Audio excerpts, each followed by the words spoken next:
அனைவருக்கும் வணக்கம். Option ட்ரிக்கெட் channel மூலம் உங்களை சந்திப்பதில் மிக்க மகிழ்ச்சி அடைகிறேன். நான் உங்கள் சந்தோஷ். நான் செபியில் பதிவு பெற்ற பங்காளர் கிடையாது. இது பயிற்சிக்கான வீடியோ. எந்த பரிந்துரையும் நாம் வழங்குவதில்லை. யாரிடமும் பணமை நாம் பெறுவதும் கிடையாது. பரிந்துரையும் பணம் வாங்கி கொண்டு கொடுப்பதும் கிடையாது. நிறைய டெலிகிராம்ஸில் டெலிகிராம் மற்ற சோஷியல் மீடியாவில் நிறைய நம்மளுடைய லோகோவை பயன்படுத்தி குரூப் இருக்குது. அதில் நிறைய பேர் பணம் கேட்பதாக சொல்லிகிட்டு இருக்கீங்க. அது நம்ம கிடையாது. நம்ம அந்த மாதிரி எதுவுமே நம்ம செய்வதில்லை. இதில் யாரும் ஏமாற வேண்டாம். டைட்டில் பார்த்துருப்பீங்க. நிஃப்டி சென்ற வாரம் லோ பிரேக் ஆகனால அப்போ என்ன அப்படிங்கிறது தான். முதலில் பங்கு சந்தையை யாரும் நம்ப வேண்டாம். இதில் பார்த்தீங்கன்னா ப்ராபபிலிட்டி ஆஃப் சான்சஸ், நிறைய விஷயம் ப்ராபபிலிட்டி தான். ஒன்று நம்ம நினச்சது நடக்கலாம், இல்லை நடக்காமல் போகலாம். அப்போ அதே மாதிரி சந்தையில் ஏறலாம், சந்தை இறங்கவும் செய்யலாம். இது சந்தையோட ட்ரெண்டு நம்ம பார்த்துட்டோம் அப்படிங்கிறனால sell on rise, buy on dip அப்படின்னு நிறைய விஷயங்கள் நம்ம பார்த்துட்டே வந்திருப்போம், கேட்டுட்டு இருந்திருப்பீங்க. யார் சொல்வதனாலும் சந்தை ஏறப்போவதும் இல்லை, இறங்க போவதும் கிடையாது. இப்போ நான் சொல்வதனால ஏதாச்சும் நடக்குதானா? கண்டிப்பாக நடக்காது. யார் சொல்வதாலும் கண்டிப்பாக நடைபெற முடியாது. அப்படி நடைபெற்றால் எல்லாருமே எல்லா விஷயமும் அவர்களே செய்து கொள்ளலாம். மீண்டும் மீண்டும் இந்த மாதிரி விஷயம் இப்போ எனக்குன்னு ஒரு விஷயம் தெரியுது அப்படின்னா அப்போ அதனை நானே மேற்கொள்ளலாம். அப்படி இருக்கும்போது நடக்காதுங்கிறீங்க, அப்புறம் ஏன் கட்டண பயிற்சி எடுக்கிறீங்கன்னு கூட நிறைய பேர் திருப்பி கேள்வி கேட்கலாம். இதில் எல்லாத்துக்கும் எல்லா விஷயம் தெரியவும் செய்யணும். அதுதான் ரொம்ப முக்கியம். ஒருத்தர்கிட்டயே ஒரு விஷயத்தை முடக்கி இருக்கக்கூடாது. ஒரு விஷயம் பலருக்கு தெரிய வேண்டும். இதனை யார் எப்படி வேணாலும் விமர்சித்துக்கலாம். நாங்கள் வீடியோக்குள்ளே போகலாம். முக்கியமாக சந்தையை நீங்கள் நம்பாதீர்கள். சந்தையை பொறுத்தவரை பார்த்திங்கன்னா நம்ம என்ன வேணாலும் நடக்கலாம். முதல்ல அதுக்கு தயாராக இருக்கணும். நம்ம முன்னாடியே இதுதான் நான் செய்வேன், இப்படி தான் செயல்படுத்துவேன் அப்படிங்கிற எண்ணத்தில் இருக்க வேண்டாம். அப்போ சந்தையில் இப்படி இருந்தால் இது நடக்கிறதுக்கு வாய்ப்பு இருக்கும் அப்படின்னா அதற்கு தகுந்த மாதிரி உங்களோட வியாபார அமைப்பை மாற்றிட்டே இருக்கணும். சூழ்நிலைக்கு தகுந்த மாதிரி மாற்றம் அடையணும். நீங்கள் வேர்ல்டு மார்க்கெட் பார்க்குறீங்க, எஃப்ஐ டேட்டா பார்க்குறீங்க. எஃப்ஐ தும்முனாங்க, அவங்க சாப்பிட்றதுக்கு போனாங்க, அவங்களுக்கு என்னென்னமோ பண்ணாங்க, அப்போ அதனால் சந்தை ஏறிச்சு இறங்குச்சுன்ட்டு பல கதைகள் இதுவரை போயிட்டுருக்கு. எஃப்ஐ விற்றுட்டே இருந்திருக்காங்க, அப்போ சந்தை அடுத்த நாள் ஏறிடுச்சுன்னா அப்போ சந்தை அடுத்த நாள் அவங்க பை பண்ணதுனால ஏறிடுச்சு அப்படின்ட்டு ஒரு தகவல். ஏன்னா மார்க்கெட் ஏறி இருந்தால் கண்டிப்பாக யாராச்சும் ஒருத்தர் பை பண்ணியிருப்பாங்க, அப்போ அந்த பையினால் ஏறிடுச்சுமோ. எஃப்ஐ பை பண்ணியும் மார்க்கெட் இறங்கிருச்சு அப்படின்னா டிஐ செல் பண்ணிட்டாங்க, மார்க்கெட் இறங்கிருச்சு. அப்போ வேர்ல்டு மார்க்கெட்டோட தாக்கம் இல்லை. ஏதோ ஒரு சூழ்நிலையில் ஏதாச்சும் ஒன்றை பொருத்தி பார்க்கக்கூடிய வாய்ப்பு நம்மக்கிட்ட இருக்குது, இல்லைன்ட்டு இல்லை. அப்போது நம்மளுக்கு கண்ணுக்கு தெரியாத ஒரு விஷயத்தை ஒப்பீடு பண்ணி அதற்காக நம்ம நம்மளுடைய எனர்ஜி, டைம் ரெண்டுமே செலவழிப்பது ரொம்ப ரொம்ப தவறு. அப்போது நம்மளுக்கு கண்ணுக்கு தெரிந்த ஒரு விஷயத்தை நாம் அதற்குண்டான பயன்பாட்டில் நடக்கலாம், நடக்காமல் போகலாம். நம்ம நினைக்கிற மாதிரி நடந்தால் எப்படி வர்த்தகம் செய்யலாம், நம்ம நினைக்கிறதுக்கு அப்பாற்பட்டு நடந்தால் என்ன நடக்கலாம், ஏன்னா ரெண்டுமே நடக்கிறதுக்கு வாய்ப்பு இருக்குது. அப்போ அதற்கு தகுந்த மாதிரி உங்களோட வியாபார அமைப்பை பயன்படுத்தி கொள்ளுங்கள். இப்போ இது நிஃப்டியோட சென்ற வாரம், அதாவது சென்ற வாரத்தோட இது நம்மளுக்கு அதற்கு முந்தைய வாரம். அப்போது இதிலிருந்து நம்ம எடுக்கிறோம். இப்போ சென்ற வாரத்தோட ஹை இதில் பார்த்தீங்கன்னா 19,557, 623, 645, 634, 620. அப்போது 19,645 அப்படிங்கிறது சென்ற வாரத்தில் இருக்கிறதுல அதிகபட்ச ஹை.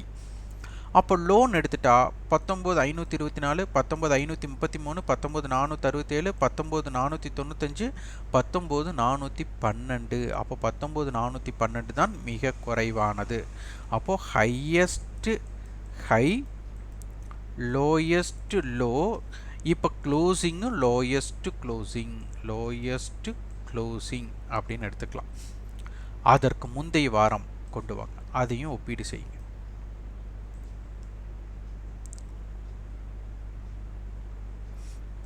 அப்போ அதில் ஹையஸ்ட்டு ஹை அப்படின்னு எடுத்துட்டால் 19,795, குறைந்தபட்ச லோன்னு எடுத்துட்டால் 19,296.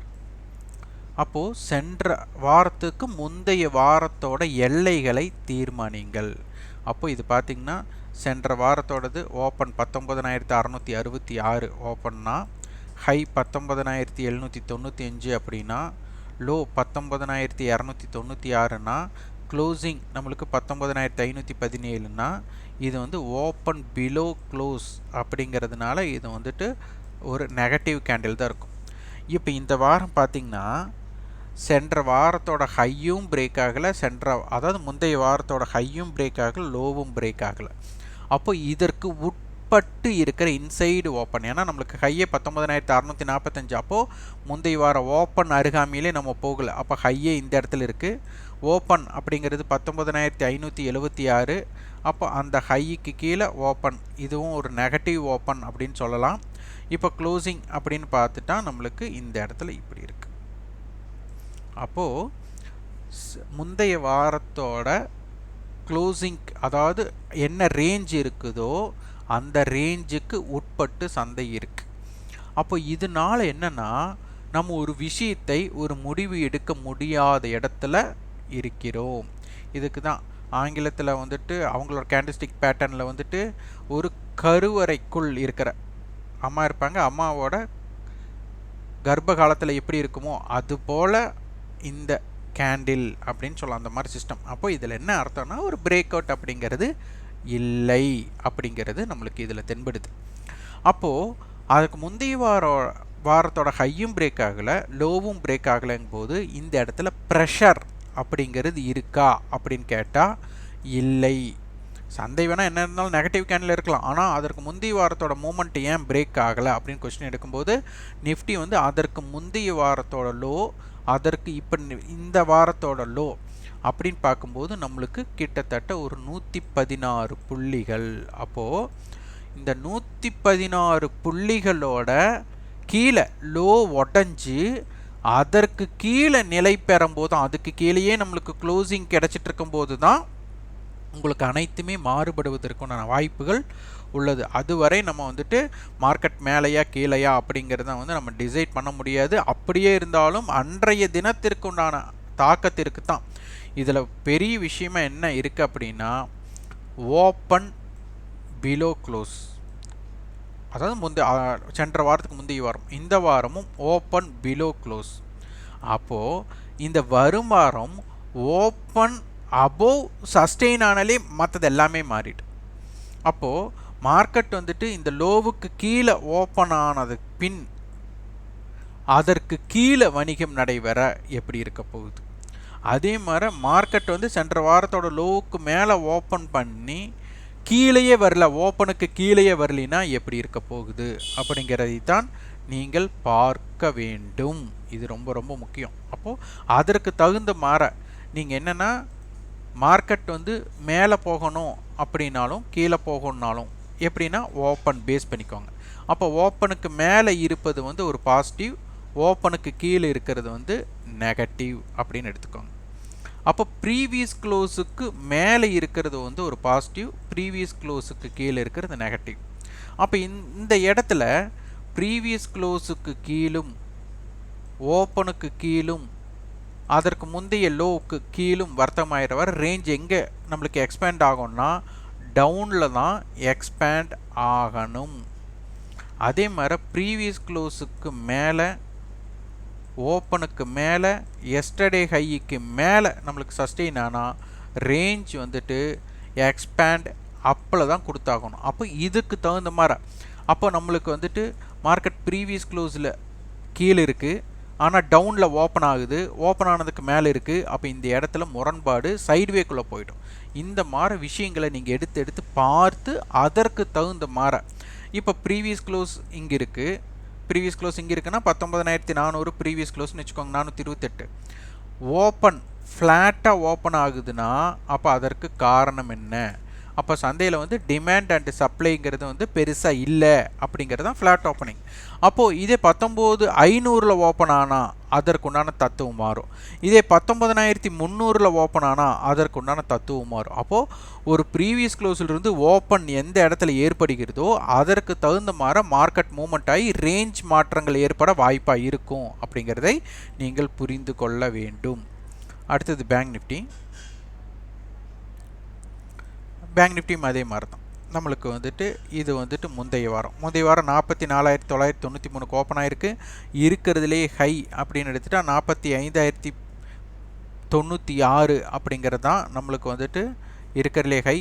லோன் எடுத்துட்டா 44,120 அப்படிங்கிறது குறைவு. இது ஹையஸ்ட் ஹை, இது லோயஸ்ட் லோ. அப்போது ஓப்பன் பிலோ க்ளோசிங் அப்படிங்கிறது இங்கே தெரியுது, இது வந்தது. அப்போ அதற்கு முந்தைய வாரத்துக்கு கொண்டு போங்க.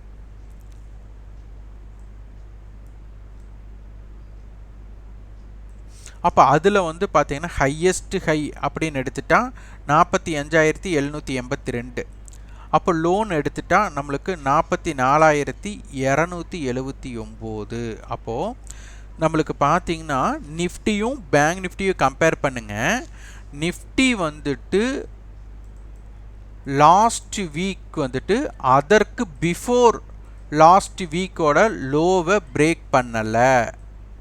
ஆனால் பேங்க் நிஃப்டி என்ன பண்ணியிருக்கு, லாஸ்ட் வீக் வந்துட்டு அதற்கு பிஃபோர் லாஸ்ட் வீக்கோட லோவை பிரேக் பண்ணியிருக்கு அப்படிங்கிறது தெரிஞ்சிருக்கு.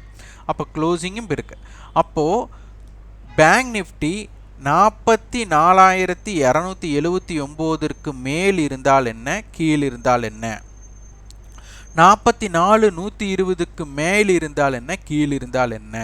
அப்போ இதை பேஸ் பண்ணி நம்மளுக்கு பேங்க் நிஃப்டி பொறுத்தவரை வீக் அப்படிங்கிறது ஓரளவுக்கு நம்மளுக்கு தெரியுது. இதுவே ப்ரீவியஸ் க்ளோஸுக்கு மேலே ஓப்பனுக்கு மேலே லாஸ்ட் வீக்கோட லோ அதற்கு மேலே இருந்தால் நம்மளுக்கு ரேஞ்ச் நம்மளுக்கு வந்து டவுனில் வர்றதுக்கு வாய்ப்பு இருக்கா. ப்ரீவியஸ் க்ளோஸ்க்கு மேலேயும் மார்க்கெட் இருக்குது, ஓப்பனுக்கு மேலேயும் இருக்குது, லாஸ்ட் வீக்கோட லோவுக்கு மேலேயும் இருக்குது. அப்படிங்கிற சமயத்தை வர மார்க்கெட் கீழே ரேஞ்சு டவுனில் வரக்கூடாத வாய்ப்பே இல்லை. அப்போது எப்போது வரக்கு வாய்ப்பு இருக்குது, ப்ரீவியஸ் க்ளோஸுக்கு கீழே, ஓப்பனுக்கு கீழே, எஸ்டர்டே லோ அதாவது லாஸ்ட் வீக்கோட லோவுக்கு கீழே, இந்த மூன்றுக்கும் கீழே இருக்கிற வர தான் நம்மளுக்கு நெகட்டிவ் ஆகும். சப்போஸ் நம்மளுக்கு ஓப்பன் வந்துட்டு 44,050 அப்படிங்கிற இடத்துல ஓப்பன் நடந்துட்டு லோவும் அதுவே கொடுத்துட்டு மார்க்கெட் 44,279 மேலே நிலை பெறக்கூடிய வாய்ப்பு அமைஞ்சிருச்சுன்னா அது வேற மாற சூழ்நிலையாக மாறிவிடும். அதனால் இதுவே ஓப்பன் அப்படிங்கிறது வந்துட்டு 44,200 அந்த மாதிரி ஆரம்பமானதுக்கப்புறம் இந்த லோவுக்கு மேலே நிலை பெறக்கூடிய வாய்ப்பு இல்லாமல் மார்க்கெட் ப்ரீவியஸ் க்ளோஸுக்கும் கீழே, ஓப்பனுக்கும் கீழே, அது லாஸ்ட் வீக்கோட லோவுக்கும் கீழே இருந்தால் அதனுடைய தன்மையே வேறு. அப்போ அதனால் சூழ்நிலைக்கு தகுந்த மாதிரி மாற்றங்கள் ஏற்படும். அதற்கு தகுந்த மாதிரி உங்களுடைய வியாபாரம் இப்போ பயன்படுத்திக்கோங்க. நம்பிக்கை வைக்காதீங்க. சந்தையில் என்ன சொல்கிறது, ஒவ்வொரு ரேஸ்லேயும் நம்ம வந்து ஷார்ட் அடிக்கணும், அதே மாதிரி ஒவ்வொரு டிப்லையும் பை பண்ணணும் அப்படிங்கிற மாதிரி எடுத்துக்காதீங்க. அப்புறம் மார்க்கெட்டில் பொறுத்தவரை ஸ்பாட் 19,428, ஃபியூச்சர் வந்துட்டு 19,504. அப்போ கிட்டத்தட்ட நம்மளுக்கு 76 புள்ளிகள் நம்மளுக்கு வந்து ப்ரீமியத்தில் இருக்குது. இந்த ப்ரீமியத்தில் இருக்கிறதுனால மார்க்கெட் வந்துட்டு இறங்காது அப்படிங்கிறது பொருள் அல்ல. இறங்கினாலும் புட் ஆப்ஷனுடைய ஏற்றம் அப்படிங்கிறது கஷ்டப்பட்டே ஏறப்போகுது. அதே மாதிரி மார்க்கெட் ஏதாச்சும் ஒரு இடத்துல சப்போர்ட் எடுக்கக்கூடிய வாய்ப்பு அமைஞ்சுதுன்னா அதில் யூடர்ன் அடித்து மேலே வர்றதுக்குண்டான வாய்ப்பும் அதிகமாக இருக்குது. எதனால், ஸ்பாட்டுக்கும் ஃபியூச்சருக்கும் உண்டான இடத்துனால. அப்போ இதனால் மார்க்கெட் மேலே போகும் அப்படிங்கிற அவசியம் இல்லை. ஆனால் இந்த மாதிரி சூழ்நிலையில் ஓப்பனுக்கு மேலே இருந்தால் என்ன, கீழே இருந்தால் என்ன அப்படிங்கிற ஒரு ஸ்ட்ராட்டஜியை நீங்கள் பில்ட் பண்ணி மார்க்கெட்டை வந்துட்டு கால் ஆப்ஷன் கட்ட தான் டைம் வேல்யூ இருக்குது. இருந்தாலும் கால் ஆப்ஷன் கட்ட டைம் வேல்யூ இருக்கலாம், மார்க்கெட் மேலே போகுங்கிறது பொருள் அல்ல. இறங்கவும் செய்யலாம். அந்த இறங்குறதுக்கு முக்கியமாக இருந்தால் market open above and open below அப்படிங்கிறது ரொம்ப ரொம்ப முக்கியமாக அமையும். இதனை நீங்கள் ஆய்வுகள் செய்ய வேண்டும். இப்போ மார்க்கெட் வந்து ஸ்ட்ரேடல் அப்படின்னு நம்மளுக்கு கொடுத்துட்டாங்க. இதுவும் நம்மளுக்கு முக்கியம். இப்போ மார்க்கெட் வந்து மார்க்கெட் 19,428ல் க்ளோஸ் ஆனாலும் கூட மார்க்கெட் 19,500 ஸ்ட்ரேடல் இருக்கிறது ஒரு சந்தையோட தாக்கம் அப்படிங்கிறது டவுன் சைடுக்குண்டான வாய்ப்பை தடுக்கக்கூடிய வாய்ப்பு இதற்கு உண்டு. ஆனால் டவுனே ஆகாது அப்படின்னு சொல்ல வரல. முடிவுற்றதன் அடிப்படையில் சந்தை எது வேணாலும் நம்மளுக்கு ஏற்படலாம். இருந்தாலும் இப்போ சந்தையோட முடிவுற்ற விலை நம்மளுக்கு 19,400ஆகவும் எடுத்துக்கலாம், 450ஆகவும் எடுத்துக்கலாம். நான் 450ஆகவே எடுத்து கருதுகிறேன். அப்போ 19,450 அப்படிங்கிற அடிப்படையில் மார்க்கெட்டோட கால் ப்ரைஸ் 99, புட் ப்ரைஸ் 75. அப்போ இந்த ரெண்டு பிரீமியத்தை ஆட் பண்ணாலே நம்மளுக்கு 175 புள்ளிகள். அப்போ 19,450 99 ரூபானா 19,550 175 ரூபாய் 19,625 19,450 75 19,375 இது 175 ரூபாய் 19,275. இந்த எல்லைகள் நம்மளுக்கு அடுத்த வாரத்துக்கு மிக மிக முக்கியமான இடமா இருக்கும். இதனை நோட் செய்து வைத்து கொள்ளுங்கள். இதில் எப்படி சந்தை நிகழ்கிறது அப்படிங்கிறதை நீங்கள் புரிந்து கொள்ளலாம். அடுத்தது பேங்க் நிஃப்டி. பேங்க் நிஃப்டியோட ஃபியூச்சர்ஸ் ப்ரீமியம் எப்படி இருக்குது அப்படிங்கிறதை நாம் பார்க்க வேண்டும். இப்போ 44,199 அப்படிங்கிறது ஸ்பாட் ப்ரைஸ். Future price 44,464. இப்போது கிட்டத்தட்ட 250 புள்ளிகள் ப்ரீமியத்தில் உள்ளது. இதனால் கால் ஆப்ஷனுடைய டைம் வேல்யூ மிக அதிகமாக இருக்கும். இது எப்படி அப்படிங்கிறது நீங்கள் பார்க்கலாம். 44,200 கால் புட் இந்த இடத்துல சமமாக இருக்கணும். ஏன்னா 44,200 தான். ஆனால் 44,200 கால் புட் என்ன நடக்குது அப்படிங்கிறதை பார்த்து கொள்ளுங்கள்.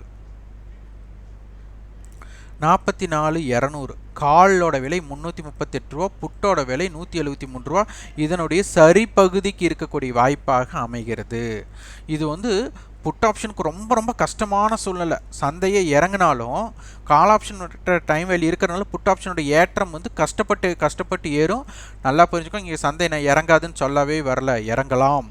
அப்படி இறங்கினாலும் புட் ஆப்ஷன்ஸோட தாக்கம் மிக குறைவாக இருக்கும். அப்போது ஸ்பாட்டுக்கும் ஃபியூச்சருக்கும் உண்டான இம்பேக்டில் இது குறையும் போது தான் புட் ஆப்ஷன்ஸ்க்கோட தாக்கம் மிக அதிகமாக இருக்க போகுது. அதனை புரிந்து கொண்டு வியாபாரம் செய்ய முற்படுங்கள். அப்போ 44,200 ப்ளஸ் 338, அப்போ 44,538. இது ரெண்டு பிரீமியத்தை சேர்த்துனா நம்மளுக்கு வந்துட்டு இது 173, 200 வச்சுலாம் 538. அப்போ 500 பாயிண்ட்ஸ் நம்மளுக்கு வருது. அப்போ 44,700 அப்படிங்கிறது முக்கியம். 44,200க்கு அப்போது 44,027 அப்படிங்கிறது முக்கியம். 500 பாயிண்ட் அப்படிங்கும்போது 43,700 முக்கியம். இதில் முக்கியம் நாளைக்கு 44,027 44,200 மிக மிக முக்கியம். அட்டவணை என்ன சொல்லுகிறதோ அதற்கு தகுந்த மாதிரி வியாபாரம் இப்போ மாறும். அதனால் சந்தையை நன்கு அறிந்து நீங்கள் முன்கூட்டியே தீர்மானித்து இதுதான் நான் வியாபாரம் செய்ய போகிறேன் அப்படிங்கிறது என்ன வேண்டாம். நாளைக்கு சந்தையோட சூழ்நிலை அறிந்து அதற்கு தகுந்த வியாபாரம் செய்ய முற்படுங்கள்.